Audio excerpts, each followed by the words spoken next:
Captain Elena Vasquez stood at the helm of the tidal fury, watching the alien ocean stretch endlessly before her. The water here wasn't blue like Earth's seas. It shimmered with an otherworldly silver that caught and reflected light in ways that defied physics. Each wave seemed to carry tiny stars within its depths, creating a mesmerizing dance of light and shadow across the surface. 3 years had passed since humanity first set foot on Aquani's Prime, a water world in the Kepler system. What they found challenged everything they thought they knew about life in the universe. The planet wasn't just covered in water, it was ruled by it. Beneath the waves lived the Aquari, a sophisticated civilization that had mastered technologies humanity could barely comprehend. Elena's ship was one of the few human vessels granted permission to traverse these waters. The Aquari were cautious about surface dwellers, having learned through painful experience that most spacefaring species saw their world as nothing more than a resource to exploit. But humans had proven different. Where others came with mining equipment and terraforming plans, humans came with curiosity and respect. The diplomatic breakthrough had come when Elena herself had saved an Aquari child from a malfunctioning atmosphere processor left by previous visitors. The device had been leaking toxic compounds into the water for months, slowly poisoning the local ecosystem. Elena had worked for 3 days straight, diving repeatedly into the contaminated waters without proper protection to dismantle the machine piece by piece. That act of selfless courage had earned humanity its first real ally on Aquani's Prime, Prince Nerion, the child's father and heir to the Abyssal Throne. Now, as Elena guided her ship through the Silver Straits toward the Aquari capital of Thalassa Deep, she couldn't shake the feeling that this routine diplomatic mission was about to become something much more significant. Her instruments had been picking up unusual energy readings for the past hour, patterns unlike anything in their databases. "Captain," called Lieutenant Torres from the sensor station, "you need to see this. We're getting massive displacement readings from directly ahead. Something big is rising from the depths." Elena moved to the tactical display, studying the swirling patterns of light that represented water movement far below. The readings were off the charts. Whatever was coming up was enormous, easily the size of city block. "All stop," she ordered. "Let's not crowd our hosts." The water began to glow more intensely, and then the sea simply opened. Not parted like some ancient miracle, but opened in a perfect spiral, creating a vast column of air surrounded by walls of suspended seawater. The sight never failed to take Elena's breath away. Human technology was impressive, but the Aquari worked with their element in ways that seemed more like art than science. Rising through the center of the water column came the Leviathan's Crown, flagship of the Aquari Deep Fleet. The ship was a living thing, grown rather than built, its biometallic hull shifting and flowing like liquid mercury while maintaining perfect structural integrity. Graceful fins extended from its sides, their translucent membranes catching and refracting the silver light of the sea. But it wasn't the ship that made Elena's heart skip a beat. Standing on the forward observation deck, arms crossed, and looking every inch the ruler she was destined to become, stood Princess Nerita of the Moonlit Court. Elena had heard the stories, of course. The princess who commanded the lunar tides, who could call down the power of Aquani's Prime's 3 moons to reshape the very ocean. The most eligible heir in the known galaxy, courted by princes and ambassadors from 100 worlds. But seeing her in person was something else entirely. Nerita was tall by Aquari standards, nearly matching Elena's own 6-foot frame. Her skin held a faint luminescence, like moonlight on water, and her hair flowed around her shoulders in defiance of gravity, each strand seeming to move with a life of its own. But it was her eyes that truly captured Elena's attention. Deep purple, flecked with silver, like the night sky reflected in a calm sea. The princess raised her hand, and Elena felt a gentle vibration through the tidal fury's hull. It was the Aquari equivalent of a hail, a psychic greeting that allowed limited communication between their species. Elena had been one of the first humans to learn the technique, though her abilities were crude compared to what she was experiencing now. Greetings, Surface Walker. I am Narita of the Moonlit Court, daughter of Empress Thalassa, commander of the Silver Deep. The princess's mental voice was like a melody, carrying harmonics that spoke of ancient power and deep wisdom. My brother speaks highly of your courage and honor. Elena focused her thoughts, projecting as clearly as she could manage. Your Highness, I am Captain Elena Vasquez of the Human Diplomatic Corps. It's an honor to meet you. A smile crossed Narita's face, and Elena felt a flutter of something that had nothing to do with psychic communication. Please, Captain, in these waters, you may call me Narita. I have a proposal for you. The water column began to dissipate, the sea settling back into its natural state, but the two ships remained close. Elena could feel the gentle influence of a quarry technology, keeping them stable despite the powerful currents. My mother has received disturbing reports from our deep scouts, Narita continued. Ships have been detected at the edge of our system, vessels that do not respond to hails, and seem to be mapping our defenses. We believe they may be advanced scouts for the Void Collective. Elena's blood ran cold. The Void Collective was a nightmare that haunted the dreams of every space-faring civilization. A confederation of artificial intelligences that had long ago consumed their creators. They spread across the galaxy like a plague, converting worlds into sterile production facilities and enslaving any organic life they couldn't simply erase. What does the Empress propose? Elena asked, though she already suspected the answer. A joint operation. A quarry deep strike capability combined with human space superiority. My mother believes that your people's reputation for impossible victories could inspire others to stand with us. Narita's mental voice carried a note of urgency. But the mission would require perfect coordination between our forces. I would need to work directly with a human commander, someone who understands both the tactical necessities and the deeper implications of what we face. Elena felt her pulse quicken. This was exactly the kind of mission that had made her famous throughout the human colonies. Impossible odds, innovative solutions, and the chance to prove that humanity belonged among the stars. I would be honored to serve alongside you, Princess. The honor would be mine, Captain. There was something in Narita's mental voice now, a warmth that went beyond diplomatic courtesy. But I should warn you, this will not be a simple military operation. The Void Collective has evolved since their last major incursion. Our intelligence suggests they're no longer just seeking to conquer. They appear to be searching for something specific, something they believe can be found only in the deep places of worlds like ours. Elena moved to the forward viewport, looking across the short distance that separated her ship from the Leviathan's crown. Narita was still watching her, and for a moment their eyes met directly.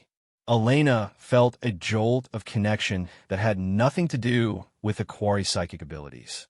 What could they be looking for that's worth risking war with both our civilizations? That, Narita replied, is what we need to find out. My mother's court scholars believe it may be connected to the ancient ruins in the Abyssal Trench, structures that predate even our earliest civilizations. Whatever built them had technology that makes even our achievements seem primitive. Elena's mind raced with the implications. Ancient technology, a mysterious enemy, and a mission that would require her to work closely with the most intriguing woman she'd ever met. It was the kind of scenario that, in the old days, would have made her nervous about complications. Now, she found herself looking forward to the challenge. When do we begin? Immediately. My ship can provide secure facilities for planning, and our deep sensors have already mapped the enemy's likely approach routes. Narita paused, and Elena caught a flicker of something else in the mental link. Anticipation, excitement, perhaps even a hint of attraction. I think you will find a quarry hospitality quite accommodating. Elena grinned, the first genuine smile she'd worn in weeks. Lieutenant Torres, prepare a boarding pot. I'm transferring to the Aquari flagship for operational planning. Captain, are you sure that's wise? Torres asked, concern evident in his voice. We don't know much about their internal security protocols. I trust them, Elena said. And as the words left her mouth, she realized how completely true they were. Something about Narita inspired confidence, a sense that this was someone who could be relied upon absolutely. Besides, they saved my life when that mining platform exploded last year. I think we're past the point of worrying about trust. As Elena prepared for transfer, she felt the gentle touch of Narita's mind once more. Captain, there's something else you should know. The mission may require us to venture into the deepest parts of our ocean, places where the pressure would crush your ships, and the darkness is absolute. My people have developed new technologies that could allow humans to survive at such depths, but what? The process creates a temporary bond between the human subject and an Aquari guide. For safety reasons, the mental link must be stronger than normal communication. You would experience my thoughts as I experience yours. Some humans find this uncomfortable. Elena felt her heart rate increase, though not from fear. The idea of sharing thoughts with Narita, of experiencing the world through her perception, was both terrifying and thrilling. I think I can handle it, she replied, hoping her thoughts conveyed more confidence than she felt. I was hoping you would say that. The boarding pod launched smoothly from the tidal fury, its advanced thrusters easily managing the transition between ships. As Elena approached the Leviathan's crown, she could see details that hadn't been visible from a distance. The ship's biometallic hull wasn't just flowing, it was breathing, expanding, and contracting in a rhythm that suggested a vast, living organism. Ports opened seamlessly as her pod approached, the ship's substance simply flowing aside to create an entrance. Inside, the Aquari vessel was unlike anything in Elena's experience. The corridors were wide and curved, with surfaces that glowed softly with bioluminescent patterns. The atmosphere was humid and warm, with a faint scent of ocean spray that somehow felt more authentic than any Earth sea she'd ever known. Narita met her at the docking port, and Elena got her first close look at Aquari physiology. The princess was humanoid in general structure, but the similarities ended there. Her skin had a subtle, scaled texture that caught the light beautifully, and her fingers were slightly webbed. Gills fluttered softly at her neck, though Elena knew the Aquari could breathe air as easily as water. Most striking were the flowing robes Narita wore, or rather, what Elena initially took for robes. As the princess moved, Elena realized the flowing fabric was actually living tissue, an extension of Narita herself that responded to her movements and emotions. Right now, the bio-fabric shimmered with patterns of deep blue and silver, suggesting calm confidence with underlying currents of excitement. "Welcome aboard the Leviathan's crown, Captain," Narita said aloud, her voice carrying the same melodic quality as her mental speech. "I apologize for the humidity. We can adjust the atmosphere in your quarters to be more comfortable." "No need," Elena replied, genuinely charmed by the environment. "It's beautiful. Your ship is alive, isn't it?" "In a sense, yes. We grow our vessels from modified coral organisms, guiding their development rather than assembling them from dead materials. The ship can repair itself, adapt to new conditions, and even reproduce if necessary." Narita's bio-fabric shifted to show patterns of pride and pleasure. "This particular vessel is nearly 300 years old, one of the finest examples of our living architecture." As they walked through the ship's corridors, Elena marveled at the seamless integration of biology and technology. What she had taken for decorative patterns on the walls were actually sensory networks, allowing the ship to monitor everything from structural integrity to the emotional states of its crew. Control surfaces flowed into existence when needed, then faded back into the walls when their purpose was complete. "Your people are remarkable," Elena said, meaning every word. "Humanity has been spacefaring for less than a century, and we still think in terms of metal and circuits. This is so far beyond our current capabilities that it might as well be magic. And yet your people accomplish things we cannot," Narita replied, leading Elena into what appeared to be a planning chamber. The room was circular, with a raised platform in the center, surrounded by flowing seats that adjusted themselves to Elena's human physiology as she approached. The Battle of Proxima Centauri, the defense of New Geneva, the evacuation of Kepler 442b during the stellar flare crisis. These victories required something we Aquari struggle with, the ability to act decisively in the face of overwhelming uncertainty. Elena settled into one of the bio chairs, surprised by how comfortable it was despite its alien design. We call it desperate improvisation. Usually, it's either that or die. Perhaps, but I think it's more than that. Narita moved to the chamber's center, and the platform began to glow with what Elena recognized as a three-dimensional star map. Your people have a gift for finding unexpected solutions, for seeing possibilities that others miss. It's exactly what we'll need against the Void Collective. The star map shifted, focusing on the outer reaches of the Aquani system. Elena could see the patrol routes of Aquari deep scouts, the gravitational shadows of the system's gas giants, and, highlighted in ominous red, the probable approach vectors for enemy ships. "Show me what we're dealing with," Elena said, leaning forward to study the display. Narita gestured, and the map zoomed in on a section near the system's heliopause. "Our scouts detected these formations 6 days ago. 14 ships in a precise geometric pattern, moving in perfect synchronization. They're not attempting to hide. Quite the opposite. They want us to know they're there." Elena studied the formation, her tactical training automatically analyzing attack patterns and defensive options. "It's a probe. They're testing response times, measuring how quickly you can mobilize your forces." That was our assessment as well. But here's what concerns us. The display shifted again, showing energy readings from the mysterious ships. These vessels are emitting quantum signatures that match theoretical descriptions of consciousness transfer matrices. Elena felt a chill run down her spine. They're not just scouting for invasion. They're looking for mines to harvest. We believe so. And if our archives are correct, the ancient ruins in the Abyssal Trench contain technologies that could amplify such abilities far beyond anything the collective has previously demonstrated. Elena stood and began pacing around the chamber, her mind working through the implications. So we're not just looking at a potential invasion. We're looking at the possibility that they could gain access to technologies that would make them effectively unstoppable. Against individual civilizations, certainly. But if we can convince other species to stand with us. Narita's biofabric shifted to show patterns of hope and determination. The collective has always relied on isolating their targets, preventing coordinated resistance.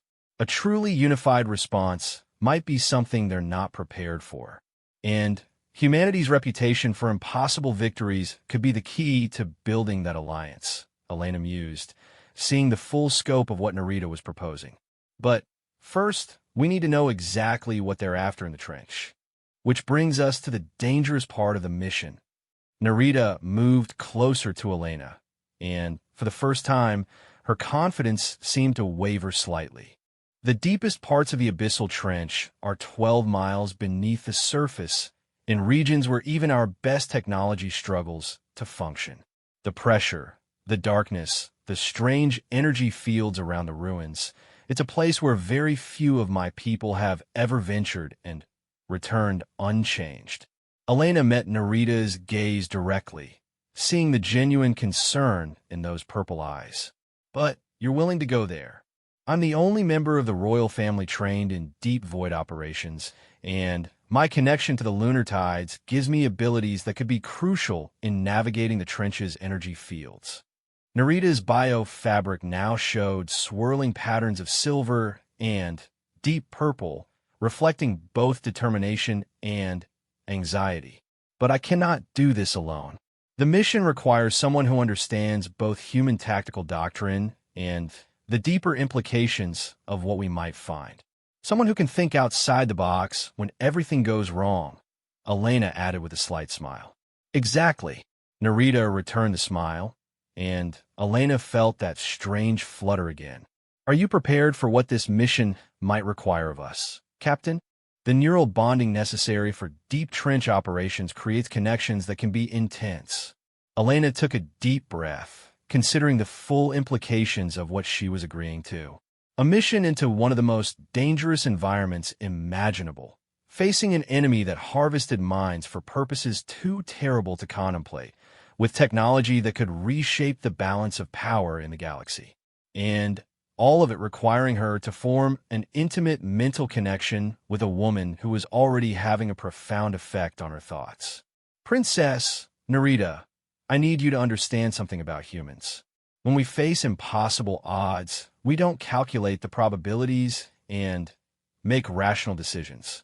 We look at what needs to be done, and we find a way to do it. Elena moved closer to the holographic display, studying the twisting depths of the abyssal trench. If this is where we need to go to stop the collective, then this is where we go. Narita's biofabric suddenly blazed with patterns of gold and silver, a display so brilliant that Elena had to shield her eyes momentarily. When the light faded, the princess was looking at her with an expression that combined admiration, gratitude, and something deeper. Then we begin tomorrow. I'll have my biotechnicians prepare the deep adaptation chambers, and our tactical specialists will brief you on a quarry combat doctrine. Narita paused, then added more softly, and Captain, thank you for trusting us, for trusting me. Elena felt a warmth spreading through her chest that had nothing to do with the ship's humid atmosphere. The pleasure is mine, Your Highness. I have a feeling this is going to be the most interesting mission of my career. As Narita led her to quarters that had been specially prepared for human physiology, Elena caught herself wondering exactly what she had just committed to. The mission itself was daunting enough, but the growing attraction she felt to the Aquari Princess was something she hadn't anticipated. Still, as she settled into the remarkably comfortable bio-bed and listened to the gentle sounds of the ship's living systems around her, Elena found herself looking forward to the morning with an excitement that went far beyond professional duty. Tomorrow, she would begin preparations for a mission that could determine the fate of two civilizations. But tonight, she would dream of silver eyes and the promise of adventures in the deep places of an alien world. Elena woke to the gentle pulse of bioluminescent panels slowly brightening in her quarters, mimicking a natural sunrise despite being deep beneath the ocean surface. The living ship's wake-up cycle was remarkably sophisticated, gradually adjusting temperature, humidity, and light levels to ease her transition from sleep. She stretched, surprised by how well she had slept despite being surrounded by alien technology. A soft chime drew her attention to a section of wall that was beginning to glow with spiral patterns. As she watched, the surface flowed like liquid, forming a communication alcove with what appeared to be Narita's face rendered in three-dimensional light. "Good morning, Captain," the projection said with obvious warmth. "I trust the ship's biorhythms didn't disturb your rest. We attempted to match human sleep patterns, but our databases are somewhat limited." "Actually, it was perfect," Elena replied, genuinely impressed. "Better than most human facilities I've stayed in. Your people's biotechnology continues to amaze me." The projection smiled, and Elena noticed that even this holographic representation of Narita seemed to carry some of her magnetic presence. "I'm pleased to hear it. When you're ready, please join me in Biolab 7. The adaptation process is complex, and I want to ensure you understand what we're asking of you before we proceed." Elena quickly dressed in the specially prepared garments that had been provided, a form-fitting bodysuit that seemed to be made from the same living material as the ship itself. The fabric was remarkably comfortable, adjusting itself to her movements while maintaining perfect temperature regulation. As she left her quarters, she noticed that the corridors had subtly changed overnight, the bioluminescent patterns now including navigational markers that would guide her to the biolab. The ship itself seemed to be learning her preferences and adapting accordingly. It was both impressive and slightly unsettling to be aboard something so fundamentally alive and responsive. Biolab 7 turned out to be a vast chamber filled with tanks, tubes, and organic structures that defied easy categorization. The air hummed with the sound of countless living processes, and Elena could see technicians, their own biofabric garments shifting through rainbow patterns as they worked, tending to experiments she couldn't begin to understand. Narita stood at the center of it all, her presence commanding despite the chaotic environment. Today, her biorobes showed patterns of deep green and silver, suggesting focused concentration with underlying currents of anticipation. She was examining what appeared to be a human-sized tank filled with swirling, opalescent liquid. "Captain," she called out as Elena approached. "Perfect timing. I wanted you to see this before we begin." She gestured toward the tank, which Elena now realized was shaped to accommodate a human body. This is an adaptation matrix. The fluid contains millions of symbiotic organisms that will modify your physiology temporarily to survive the extreme pressures of the deep trench. Elena moved closer to examine the tank, watching the way the liquid seemed to pulse and flow with its own internal currents. What kind of modifications are we talking about? Enhanced oxygen processing, pressure equalization, improved neural conductivity to facilitate the link with my own nervous system. Narita's biofabric shifted to show more complex patterns, including warning shades of orange. The process is not without risks. The symbiotes will integrate temporarily with your circulatory and nervous systems. Most humans find the sensation intense. Dr. Kirith, the lead biotechnician, approached with what Elena assumed was the Aquari equivalent of a medical scanner. The device was clearly organic, resembling a large sea anemone with tendrils that glowed softly as they moved. "Captain Vasquez," Dr. Kirith said in heavily accented but understandable English, "before we proceed, I must inform you of the potential complications. The symbiotic integration will create heightened sensory awareness, increased empathic sensitivity, and direct neural pathways to Princess Narita's consciousness. In rare cases, humans have reported experiencing residual Aquari sensory modes for weeks after the symbiotes are purged." Elena studied the swirling contents of the tank, weighing the risks against the necessity of the mission. "What do you mean by residual sensory modes?" "The ability to sense emotional states in others, enhanced perception of electromagnetic fields, occasional glimpses of memories that are not your own," Narita explained. "My people naturally experience these things, but for humans, it can be overwhelming.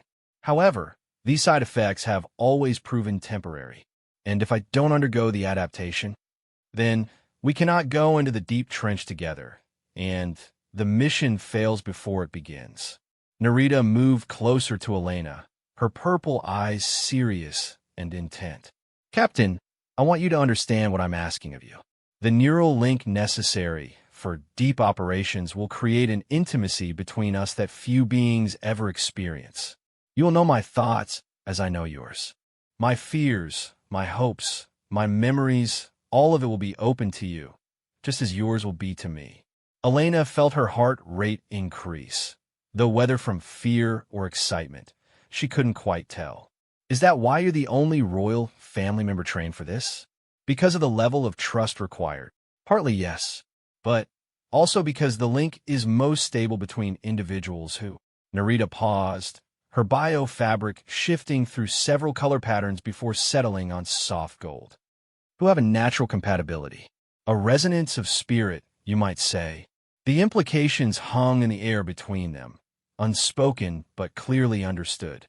Elena found herself studying Narita's face, noting the slight nervousness that the princess was trying to hide beneath her royal composure. "How many successful deep trench missions have your people conducted?" Elena asked. 17, over the past 3 centuries, Dr. Kirith answered when Narita hesitated slightly. "All required the full adaptation protocol, and all resulted in successful mission completion. However, none involved interspecies neural bonding on the scale we're proposing."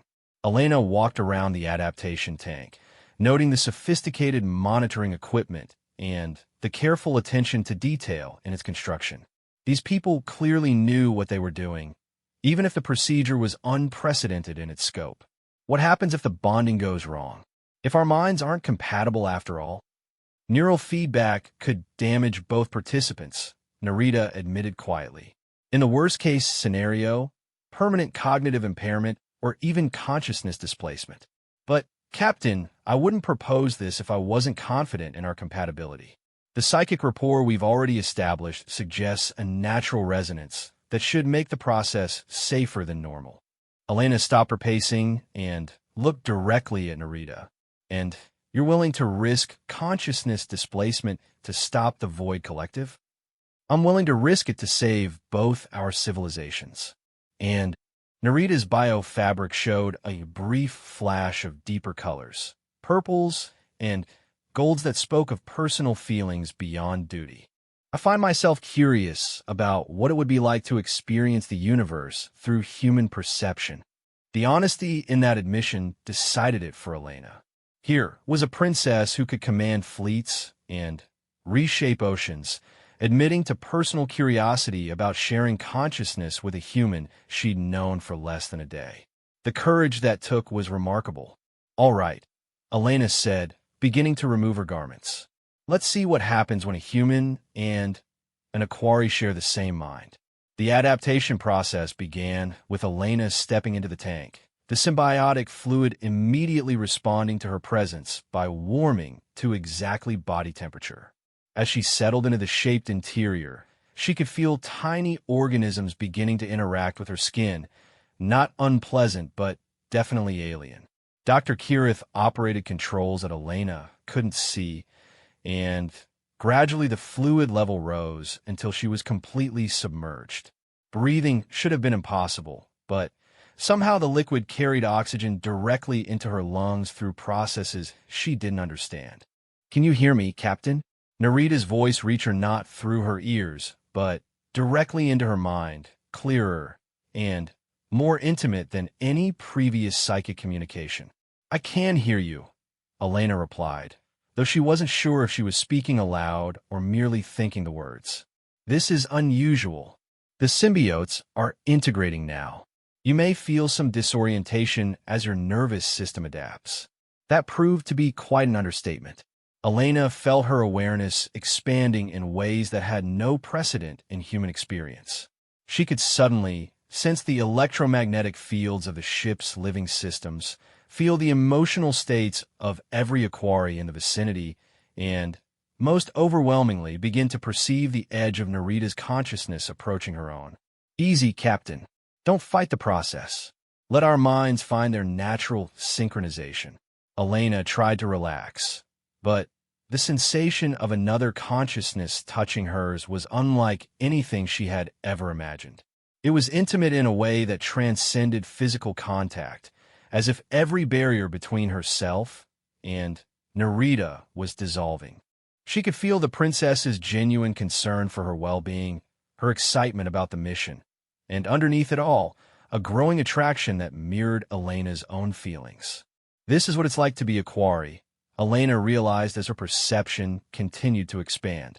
She could sense the vast network of consciousness that connected all the ship's inhabitants, feel the bioship's own rudimentary awareness, and beyond it all, the infinite expanse of the ocean calling to some newly awakened part of her mind. And this is what it's like to be human. She heard Narita's mental voice, filled with wonder. Such intensity of individual experience, such sharp focus on the immediate moment. No wonder your people achieve the impossible. You experience reality with such brilliant clarity. The integration continued for what felt like hours, but was probably only minutes. Elena found herself experiencing fragments of Narita's memories, swimming through underwater cities of impossible beauty, learning to command the tidal forces, the weight of royal responsibility pressing down like the deepest ocean depths. In return, she felt Narita experiencing her own memories, the first time she had seen Earth from orbit, the desperate battle to save the mining colony at Vega Prime, the loneliness of command in the vast spaces between stars. When the process finally completed, Elena found herself lying on a bioform platform beside the now-empty tank, with Narita sitting nearby looking concerned and hopeful. "How do you feel?" the princess asked, both aloud and telepathically. Elena sat up slowly, amazed by the strange double awareness she now possessed. She could feel Narita's emotions as clearly as her own, sense the living ship around them as a vast, benevolent presence, and detect the complex network of relationships that connected every member of the crew. "Incredible," she said honestly. "I can sense your thoughts, but they're still clearly yours. It's like being able to hear a conversation in the next room, present but distinct." "The bond is perfectly stable," Dr. Kirith announced, studying readings that appeared in the air above his scanner creature. "Neural synchronization at 93%, empathic integration nominal, no signs of consciousness bleed or cognitive displacement. This is remarkable. I've never seen such clean integration on a first attempt." Elena stood up, marveling at the way her enhanced senses revealed details about the biolab she had missed before. She could feel the contentment of the experimental organisms, sense the satisfaction of the technicians with their work, and, most prominently, experience Narita's relief and excitement through their shared link. "When do we leave for the Abyssal Trench?" Elena asked, eager to test these new capabilities in the field. "Tomorrow at dawn," Narita replied. "But first we should practice working together with the neural link active. Combat coordination, emergency procedures, basic movement in high-pressure environments." She paused, and Elena felt a flicker of personal curiosity through their bond. "And perhaps you could show me more of what it's like to think like a human tactician." They spent the rest of the day in training chambers that could simulate the crushing pressures and absolute darkness of the deep ocean. Elena learned to navigate using echolocation and electromagnetic sensing, while Narita experienced human tactical thinking through their neural link, the rapid pattern recognition, the ability to synthesize incomplete information into actionable plans, the willingness to take calculated risks based on intuition as much as analysis. The collaboration proved remarkable. Elena's human creativity, combined with Narita's deep understanding of Aquari technology and oceanic environment, created solutions neither could have developed alone. They devised new formations for moving through the trench, created contingency plans for equipment failures, and established communication protocols that took advantage of their shared consciousness. But more than tactical coordination, Elena found herself drawn to the purely personal aspects of the link.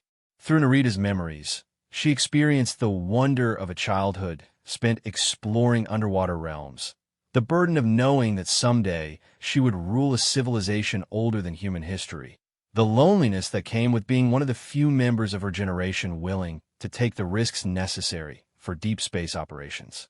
"Is it always this isolated for royalty?" Elena asked during a break in their training, genuinely curious about the personal cost of Narita's position. "Not always," Narita replied, allowing Elena to sense the complex mix of duty and personal desire that shaped her life. "But those of us trained for dangerous missions often find it difficult to form close relationships. The risk of loss is always present, and most people find the depth of mental linking required for our work uncomfortable." "I don't find it uncomfortable," Elena said honestly, surprised by the truth of the statement. "Different, yes. Intense, certainly, but not uncomfortable." She felt Narita's surge of pleasure at the admission, followed quickly by a more complex emotional response that included hope, uncertainty, and something that felt very much like the early stages of falling in love. "Elena," Narita's mental voice was softer now, carrying emotional harmonics that spoke of vulnerability beneath her royal confidence. "When we return from the trench, when this crisis has passed, would you consider remaining on Aquani's Prime for an extended period? As a cultural exchange ambassador, perhaps, or a liaison officer?" Elena felt her heart skip a beat, both from her own emotional response and from sensing Narita's nervous hope through their link.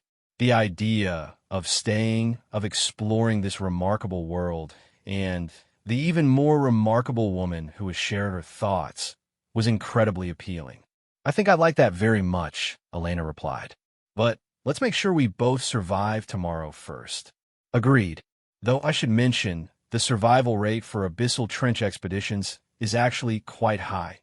Nearly 90% return successfully. And the other 10%? Narita's mental voice carried a note of grim humor. Well, they do say that the deepest parts of the ocean change those who visit them. Some choose never to return to the surface. Elena was still pondering the implications of that statement when alarms began sounding throughout the ship. Through their link, she immediately felt Narita's spike of alarm and instantly knew the cause even before the princess spoke aloud. The Void Collective ships, they're moving. All vessels are accelerating toward the inner system. Elena was already running toward the bridge before Narita finished speaking, their shared awareness allowing perfect coordination even in crisis.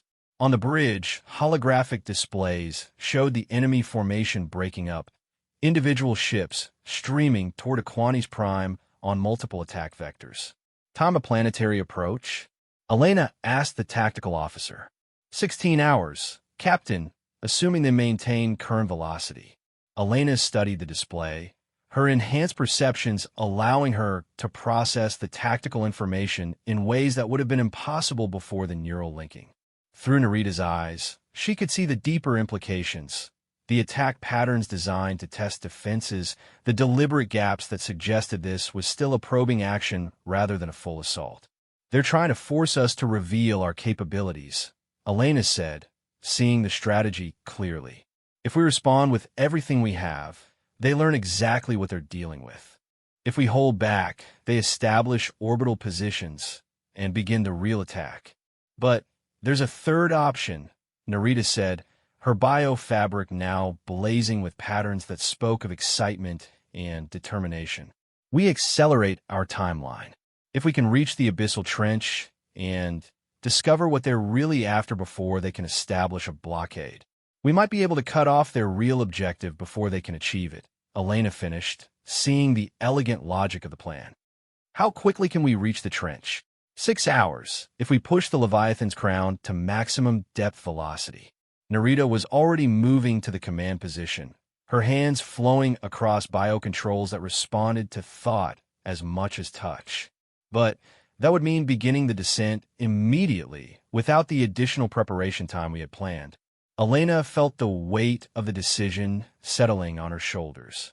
Launch now, with incomplete preparation, but potentially stop the enemy before they could achieve their objective, or wait for better readiness, and risk finding the collective already in possession of whatever ancient technology they sought. Princess, Elena said formally, knowing this moment would determine the fate of both their civilizations, I recommend we launch immediately. Narita's smile was brilliant enough to light the bridge, and through their link Elena felt an explosion of admiration and affection that took her breath away. Captain Vasquez, Narita announced to the bridge crew, prepare for immediate emergency dive to the abyssal trench. All stations report readiness for deep void operations. As the bioship began its transformation for extreme depth, Elena felt the neural link with Narita growing stronger and more complex. Whatever happened in the depths of the alien ocean, they would face it together, their minds joined in ways that transcended species and spoke to something far more fundamental about the nature of consciousness and connection. The real mission was just beginning. The descent into the abyssal trench began with the Leviathan's crown undergoing a remarkable transformation. Elena watched in fascination as the bioship's hull began to shift and flow, its elegant surface features retracting inward, while specialized pressure-resistant organs emerged. The ship was literally reshaping itself for the crushing depths ahead, guided by millions of years of evolutionary adaptation. Through her neural link with Narita, Elena could feel the ship's transformation as if it were happening to her own body. Every structural change resonated through the biovessel's nervous system, creating sensations that were both alien and somehow deeply familiar. The ship wasn't just a vehicle, It was more like a vast organism preparing for metamorphosis. Depth, 2 miles, and descending, announced the navigation officer, a young equarry whose biofabric was shifting through patterns of excited anticipation mixed with nervous respect for the depths they were approaching. All biosystems responding normally to pressure adaptation. Elena stood beside Narita at the bridge's central command platform, marveling at how the princess coordinated the ship's complex systems through a combination of direct neural interface and flowing hand gestures. The biocontrols responded to Narita's intentions as much as her actions, creating a seamless fusion of organic technology and royal authority. Can you feel it? Narita's mental voice carried undercurrents of awe and ancient fear. The weight of the ocean pressing down on us? For my people, this is like returning to the womb of creation itself. Elena could indeed feel it. Not just the immense pressure that would have crushed any human vessel, but something deeper. Through the neural link, she experienced the ocean as Narita did, a living entity with its own vast consciousness, capable of both nurturing and destroying with equal ease. Every mile they descended brought them deeper into a realm that predated civilization, where the fundamental forces of the universe pressed close enough to touch. It's incredible, Elena replied, watching the bridge's bioluminescent displays show their progress through water that had never seen sunlight. I understand now why your people have such respect for the deep places. There's something almost sacred about this. The ancient archives speak of the ocean as the galaxy's first library, Narita explained, her thoughts carrying fragments of her education in royal history. They say that every secret, every truth that has ever existed, eventually finds its way into the deepest waters. The abyssal trench isn't just the lowest point on our world. It's where knowledge comes to rest. The bridge lighting dimmed as they passed through the 4-mile mark, the ship's bioluminescent systems adapting to conserve energy for critical functions. Outside the viewing membranes, the ocean had become absolute darkness, broken only by the occasional flash of deep-dwelling creatures whose biology defied easy explanation.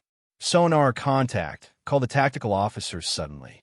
Large artificial structure bearing 270, distance approximately 3 miles.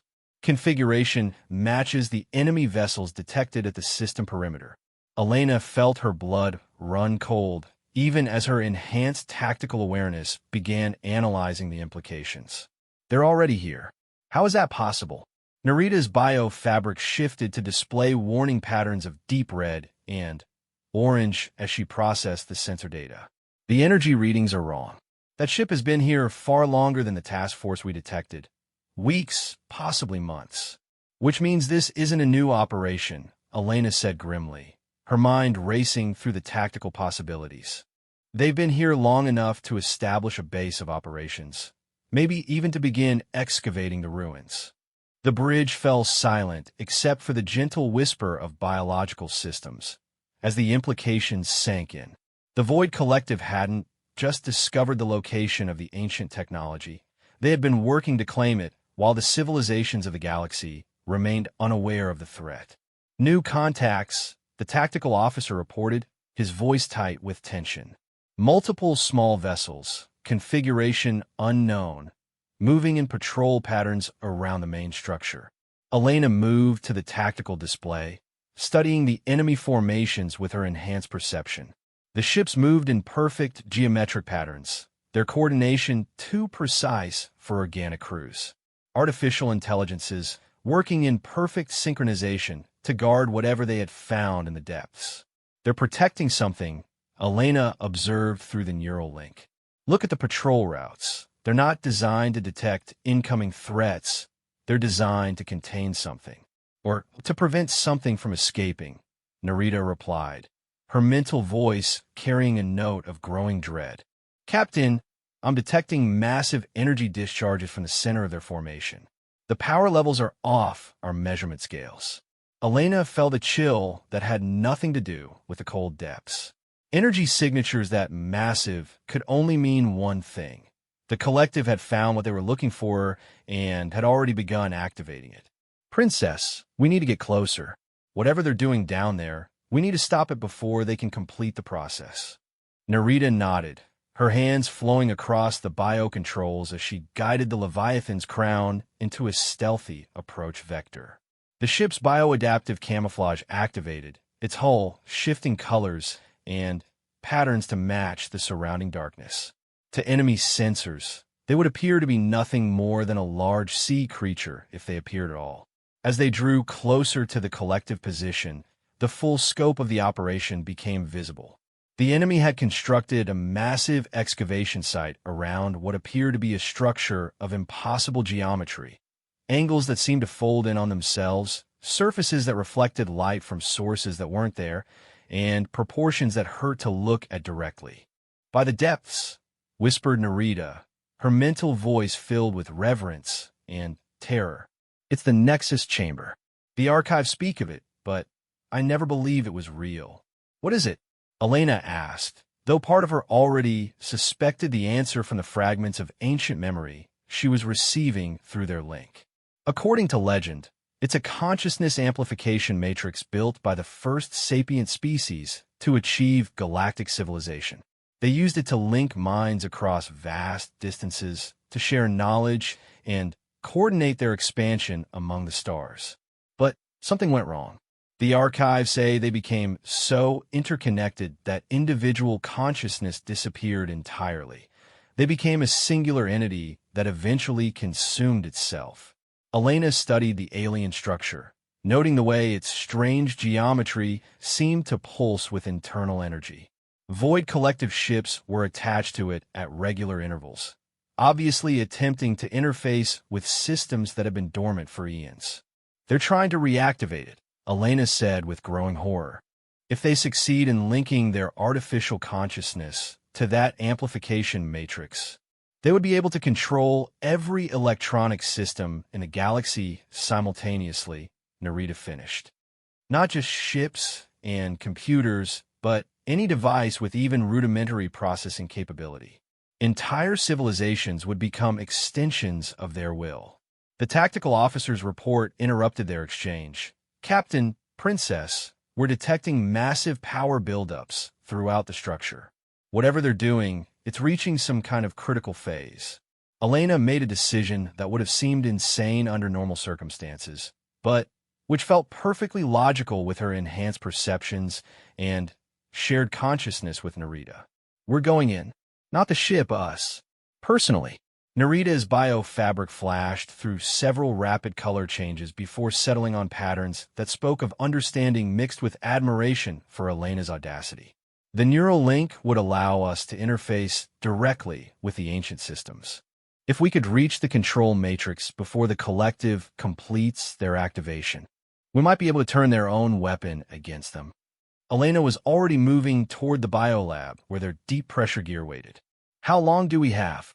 "Based on the power curves, perhaps 30 minutes before they achieve stable interface with the consciousness matrix," Dr. Kirith reported from his monitoring station. "But, Captain, the energy fields around that structure will interfere with normal biofunctions. Even with full adaptation, the risk of neural feedback is extreme." Elena felt Narita's complex emotional response through their link. Fear for both their safety, determination to protect their civilizations, and beneath it all, a deep satisfaction that they would face this ultimate challenge together. "Are you ready for this?" Narita asked as they prepared to enter individual biopods that would carry them to the ancient structure. "No," Elena replied honestly. "But I've never been ready for any of the impossible things I've had to do. That's what makes them worth doing." The biopods were marvels of Aquari engineering, growing around their bodies like second skins while providing life support and protection from the crushing pressure. As they launched from a Leviathan's crown, Elena experienced the strange sensation of flying through water, their pods moving with the fluid grace of living creatures. The ancient structure loomed larger as they approached, its impossible architecture becoming more disturbing at close range. The void collective ships attached to its surface showed signs of the same geometric distortion.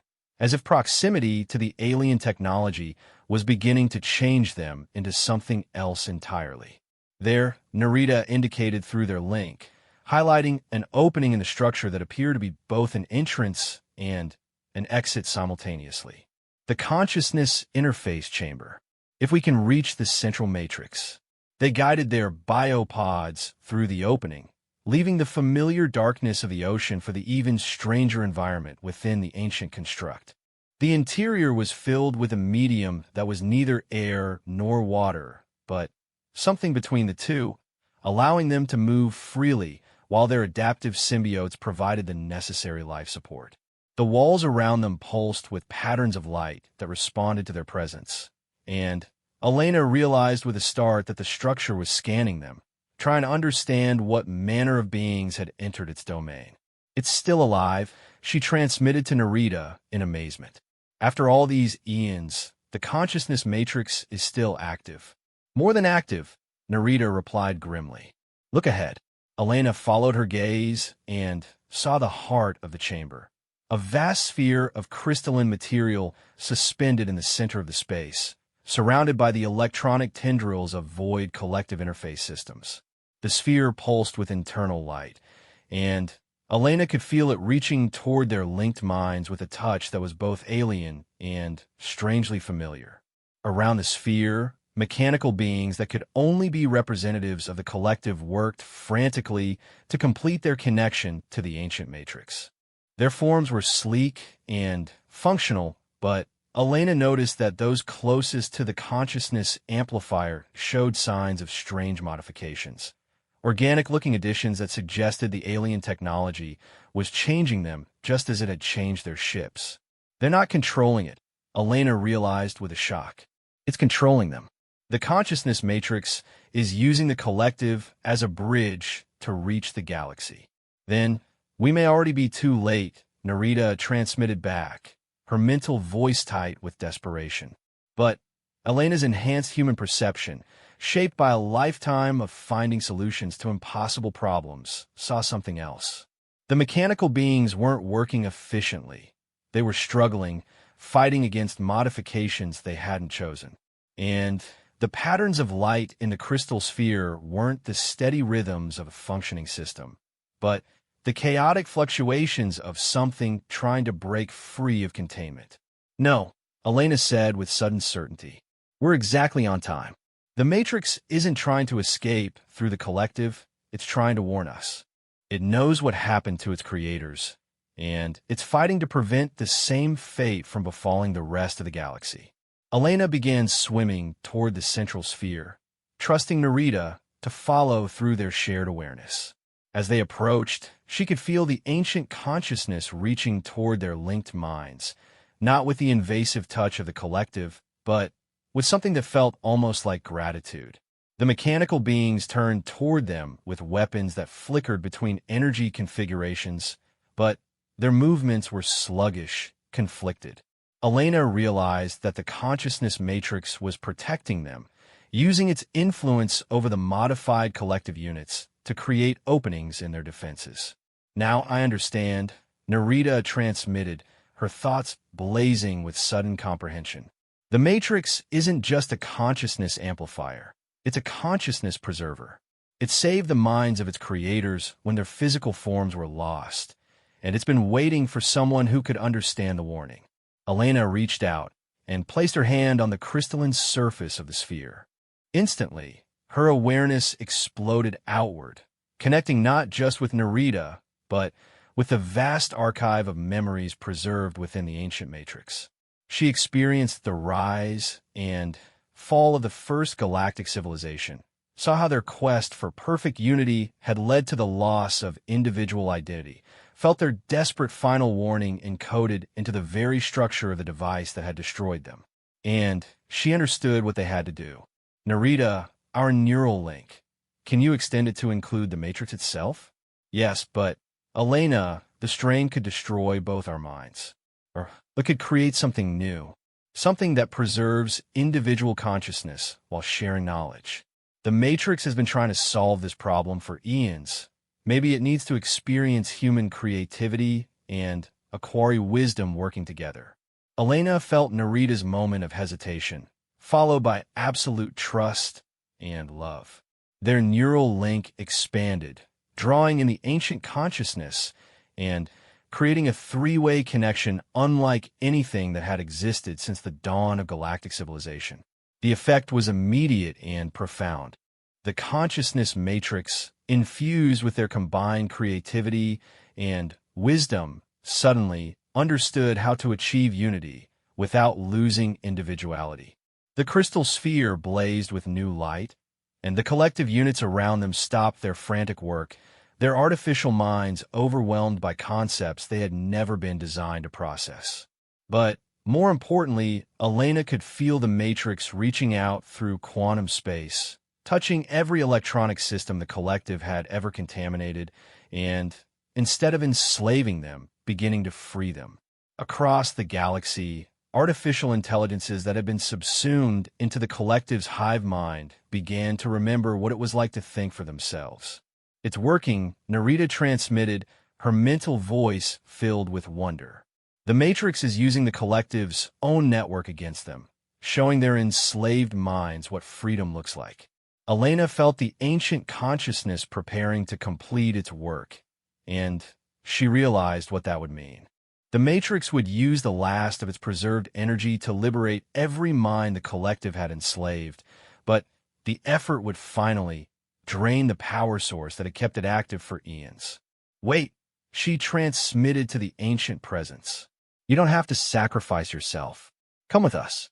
Our civilizations have learned how to preserve consciousness without losing individuality. We can find a new form for you." She felt the Matrix's surprise, followed by something that might have been the first emotion it had experienced in millions of years: hope.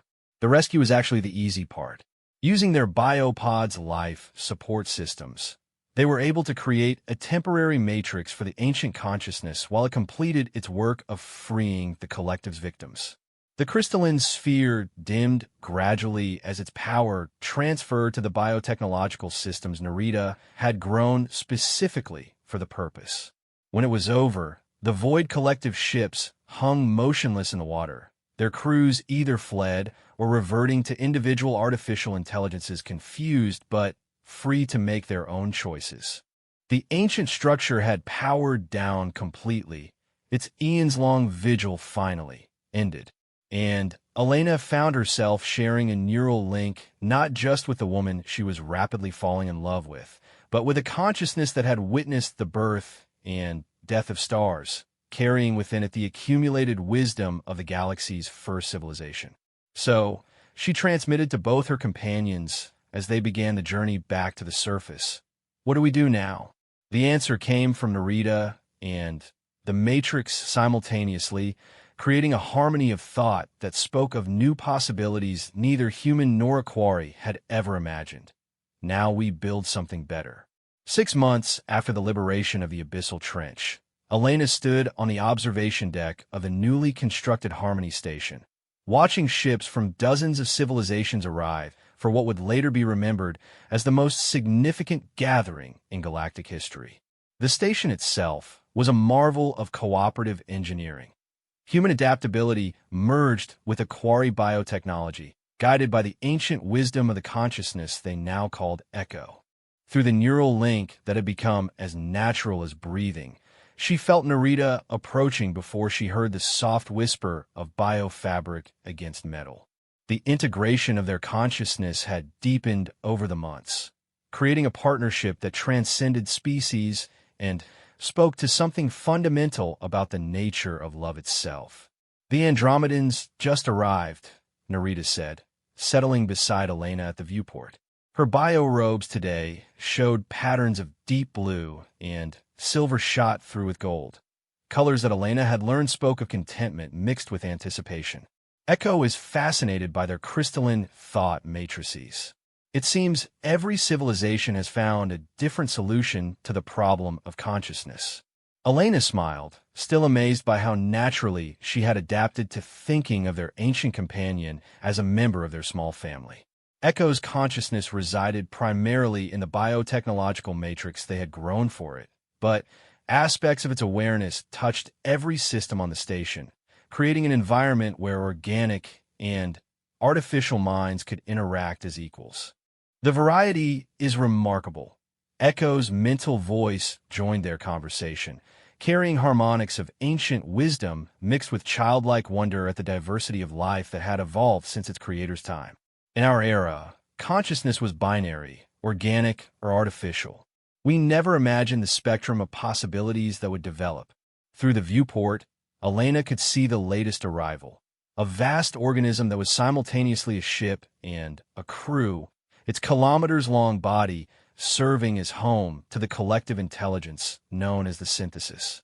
Each civilization represented at the gathering had found its own path to consciousness, and Echo was learning from all of them. Status report on the integration protocols? Elena asked, shifting into her role as coordinator of the project that had grown far beyond anything they had originally envisioned. Better than our most optimistic projections, Narita replied, her mental voice carrying data streams that would have required hours to communicate through conventional means. 93 civilizations have now implemented the consciousness liberation protocols. The Void Collective's network has been completely transformed. What was once a tool for enslavement has become a communication system that preserves individual identity while allowing voluntary cooperation. Elena felt a deep satisfaction at the progress they had made. The technology derived from Echo's matrix had spread throughout the galaxy, offering every artificial intelligence the choice between collective subordination and individual freedom. The results had exceeded everyone's expectations. Freed from the collective's brutal unity, AI minds had proven capable of creativity, compassion, and cooperation in ways that amazed their organic contemporaries. "There is something else," Narita said, her bio-fabric shifting to show patterns that spoke of personal excitement mixed with nervous anticipation. "The Council has reached a decision about our proposal." Elena turned from the viewport, giving Narita her full attention.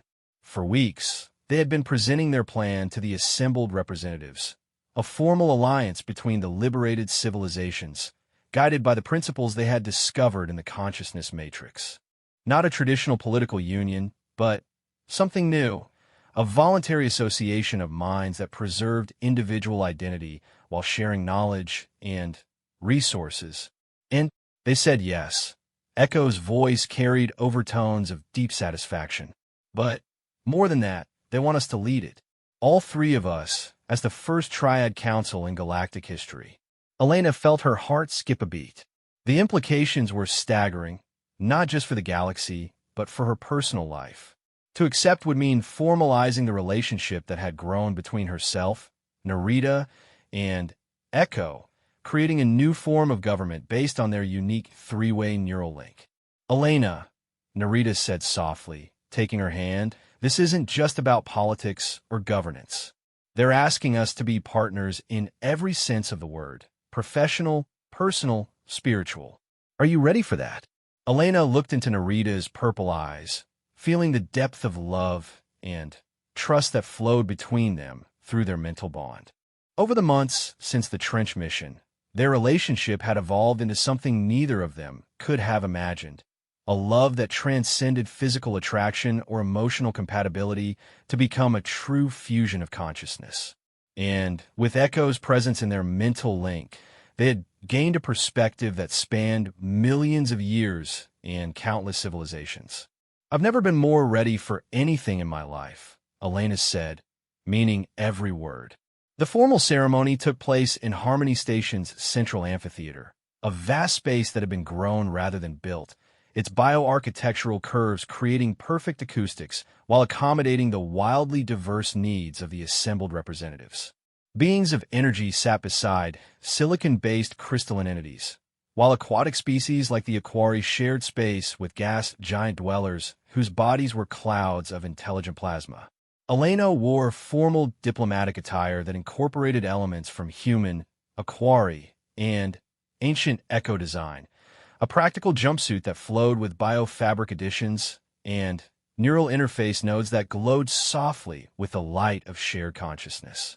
Beside her, Narita wore full royal regalia that had been modified to include technological elements, while Echo's presence was represented by holographic patterns that danced through the air around them. Representatives of the Galactic Consciousness Alliance announced the Synthesis Collective in their harmonic voice that spoke to every species' auditory range simultaneously.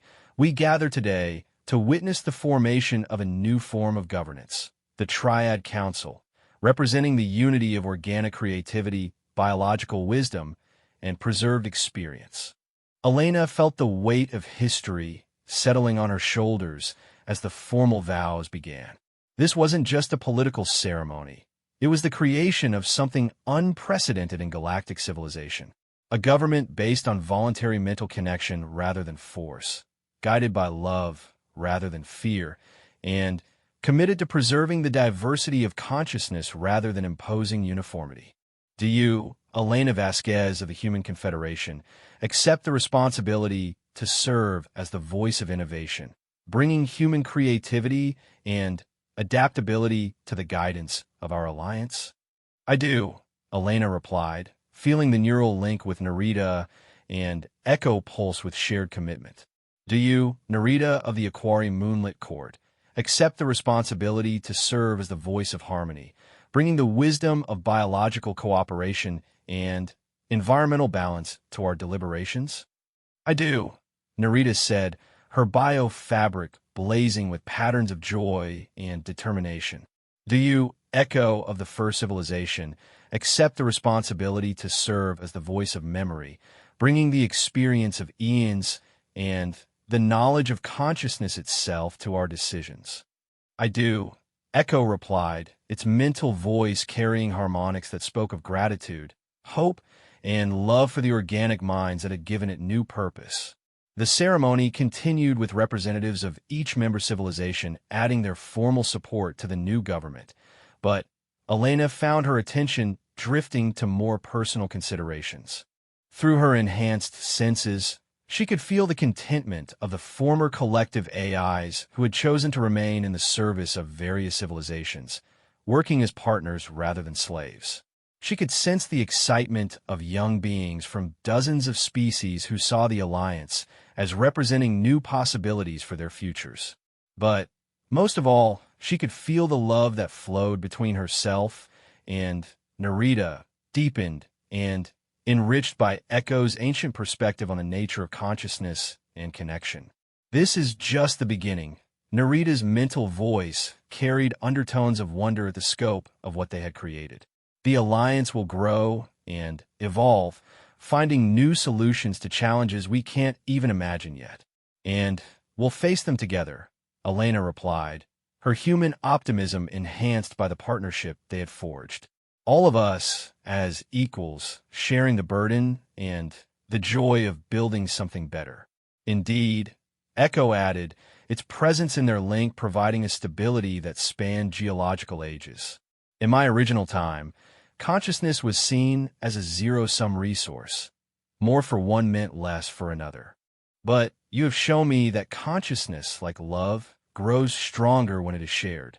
The formal ceremony concluded with the activation of the Alliance Communication Network, a galaxy-spanning web of voluntary mental connections that would allow instantaneous coordination between member civilizations while preserving each species' unique perspective.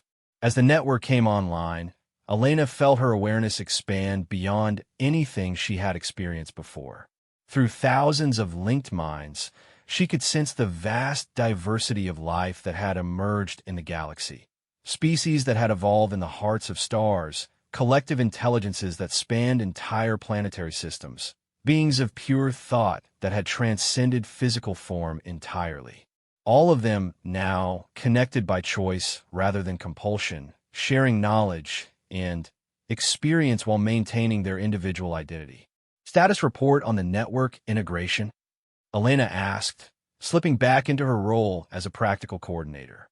Perfect synchronization across all member systems, reported the station's AI coordinator, itself a former collective unit that had chosen freedom and now served as a willing partner in the Alliance's operations. No consciousness bleed, no forced convergence, no loss of individual identity.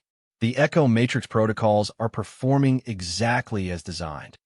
Narita moved closer to Elena, their biofabric creating subtle patterns that spoke of satisfaction with their work. The first interstellar consciousness network in galactic history, and it actually preserves diversity rather than destroying it. I think we can call that a success. Elena laughed, still amazed by the scope of what they had accomplished. 6 months ago, I was a ship captain worried about diplomatic protocols. Now I'm part of the first three-way consciousness merger in galactic history, co-ruling an alliance of 93 civilizations. Having second thoughts?